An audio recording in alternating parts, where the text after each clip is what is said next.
Buongiorno e ben ritrovati con l'informazione flash di New Sicilia. Vediamo insieme i titoli più rilevanti della mattina.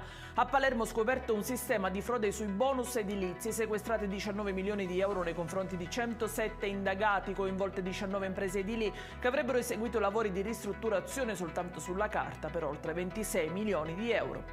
Corruzione e turbata libertà degli incanti nel mondo della sanità siciliana, coinvolti 2 imprenditori, 2 medici e un funzionario amministrativo. Nel mirino gli accordi stipulati per scegliere prodotti sanitari da utilizzare nelle rispettive aziende ospedaliere, in cambio vi erano delle mazzette di denaro.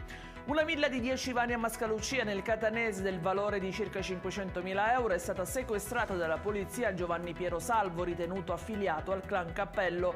L'uomo è fratello del boss Salvatore Massimiliano e figlio dello storico capomafia Giuseppe. La madre di Sara Campanella, la studentessa palermitana accoltellata e uccisa a Messina da Stefano Argentino, chiede adesso giustizia e invita le donne a denunciare. La famiglia non sapeva delle persecuzioni subite dalla ragazza. L'assassino, intanto interrogato dal GIP ieri, non ha provato nemmeno a difendersi e non ha spiegato il momento del gesto. Si indaga adesso su chi lo avrebbe aiutato a fuggire dopo il delitto.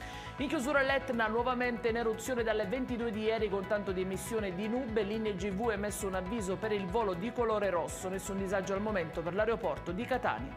Ed è tutto per questa edizione. Vi ricordo come sempre che i dettagli su queste notizie li trovate sul nostro sito www.newsicilia.it. Grazie per averci seguito e a più tardi.